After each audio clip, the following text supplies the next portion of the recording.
Doctor, Parvathi താമസിക്കുന്ന ഹോസ്റ്റലിലെ വാർഡന്. പാർവതിക്ക് ഇവിടെ ഏറ്റവും അടുപ്പമുള്ള ആള് ഭൂമിക മാഡം. പാറു എനിക്കെന്റെ മോളെ പോലെയാ. ഓ, അവക്ക് എന്താ പറ്റിയ ഡോക്ടർ? നിങ്ങൾ രണ്ടുപേരും ഒന്ന് പുറത്തിറങ്ങി നിൽക്ക്.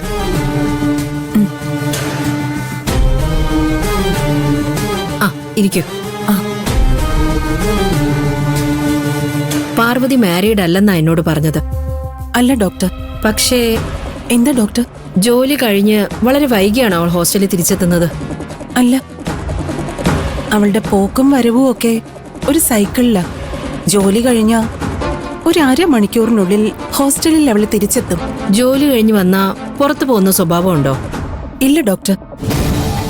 അപ്പോഴേക്കും അവളുടെ റൂമിൽ താമസിക്കുന്ന കുട്ടികളും എത്തും.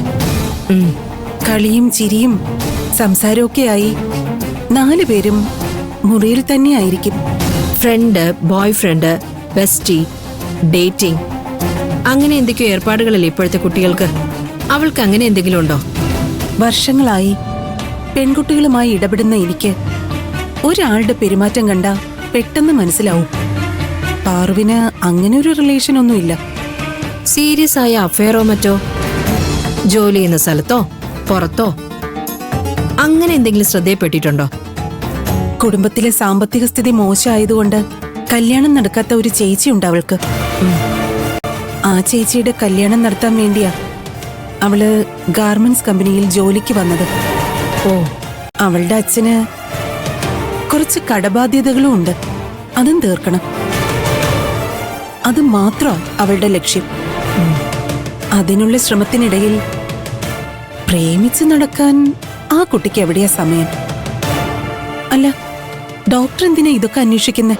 പുതിയതായി കല്യാണം കഴിച്ച പെൺകുട്ടികൾക്ക് കോമണായി കണ്ടുവരാറുള്ള പ്രശ്നങ്ങളാ ഞാൻ പാർവതിയിൽ കണ്ടത്. അതല്ലാതെ മറ്റൊരു പ്രശ്നം അവളിൽ ഞാൻ കണ്ടതുമില്ല. അതിന് സാധ്യതയില്ല ഡോക്ടർ. അവളുടെ കല്യാണം കഴിഞ്ഞതല്ല. മാത്രമല്ല, അവള് ഒരു നാട്ടിൻ പുറത്ത് ജനിച്ചു വളർന്ന കുട്ടിയാ. അതിൻ്റെതായ അടക്കവും ഒതുക്കവും അവളുടെ സ്വഭാവത്തിലും ഉണ്ട്. ആ ഒരു സംശയം ഡോക്ടർക്ക് വേണ്ട. പാർവതി വളരെ വീക്കാണ്. ആരോഗ്യം ശ്രദ്ധിക്കാൻ പറയണം. 1-2 മെഡിസിൻസ് എഴുതരാം. ഡ്രിപ്പ് തീർന്നിട്ട് അവളെ കൊണ്ടുപോയിക്കോളൂ.